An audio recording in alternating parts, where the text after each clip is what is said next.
Global happenings today. We communicate, we analyze global news. Stay tuned. Hello, beautiful people. Welcome to Global Happenings Today YouTube channel. For a while now, Nigerians have been unusually uncomfortable with the activities of, should I say, the nefarious activities of Fulani Herdsmen cuts across every region in Nigeria, particularly the southern part, where they are beginning to feel a lot of activities of the bandit, kidnapping, and all sorts. And hence, they've been calling for regional security policing. Of course, Atiku came up running. Ibubagu did come up, but at some point, no one felt their impact. But right now, Fulani Herdsmen have decided to react, and I don't know whether to be wary of this reaction, because this is something no one should take for granted or for levity. I don't know whether to be worried or to be excited or to be worried.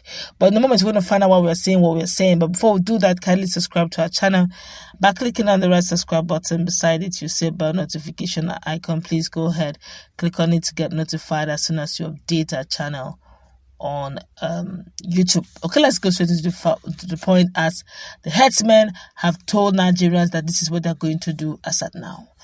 Saki Fulani, Anambra State, and the Southeast leader of the Miiti Allah Cattle Breeders Association of Nigeria, Alhaji Gidado Sediki, has disclosed that the insecurity in Nigeria is driving herders to other neighboring countries. Alhaji Gidado Sediki, who was speaking about the plight of Fulanis in Nigeria, said that people are the most affected when it comes to insecurity in the country. He lamented that everything is being blamed on Fulanis, when actually they are the one at the receiving end. According to him, and I quote him, such situation has left many of their members relocating to Ghana, Cameroon, Niger Republic, and even Morocco. Herdsmen are leaving the country with their cattle. Herdsmen have suffered more than any other group, but they are being blamed for the insecurity in the country. According to him, the Fulani people are relocating to those countries because it is safer for them. That is why when they see a safer country, they go and settle there.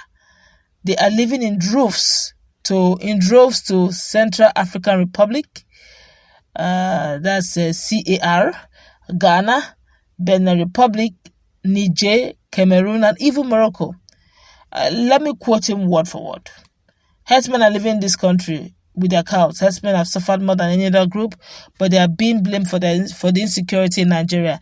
And that's why when they see a safer country, they go and settle there. And they mention the countries they have been settling. Nigerians have decided to react. We're going to look at this objectively, but let's find out what Nigerians are saying generally, in no particular order. This one here is saying, wow, this is good news. Relocate to Mars and leave us alone, please. This is serious.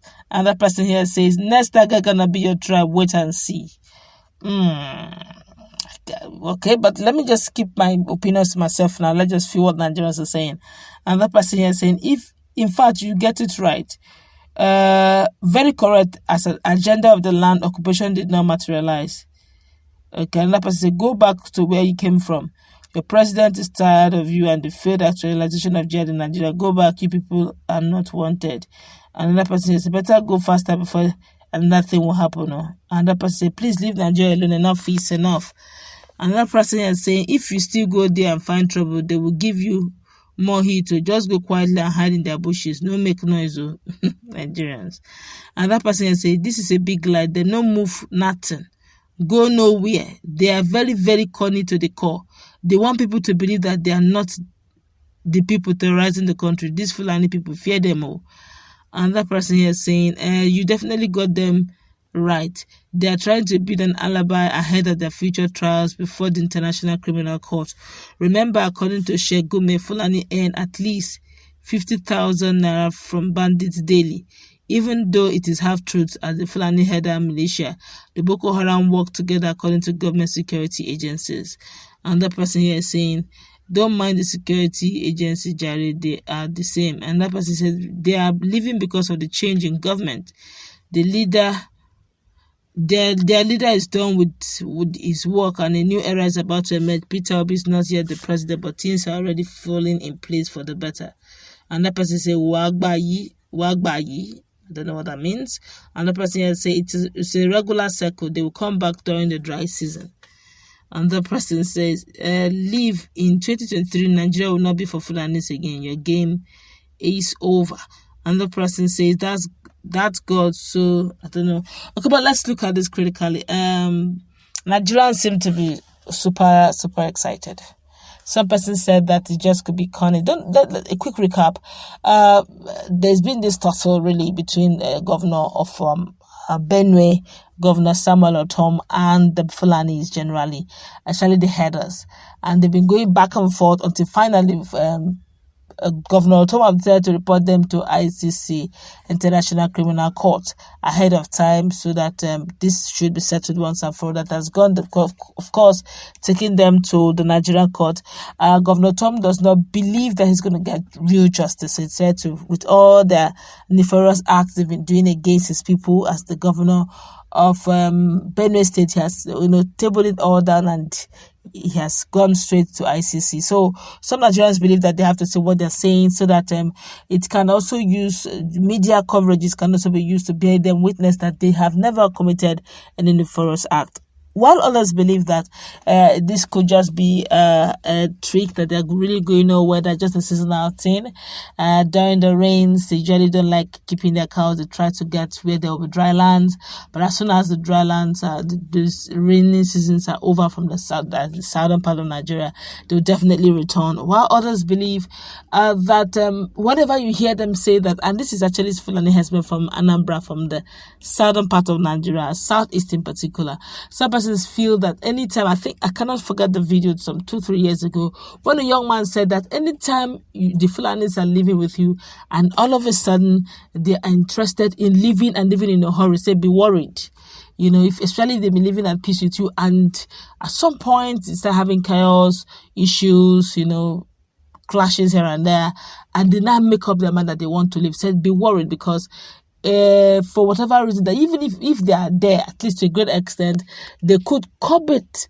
But if they're no more there, that means they're probably going to go out there and give info, leave way to what makes you sick, what makes you thin, what your strength, your security strength, your allies, and the rest, being that they have been with you and lived with you for years, for donkey years. So they know your strengths and your weaknesses, and they could go out there and just send out the information, knowing fully well they're also not there, so they have nothing to lose.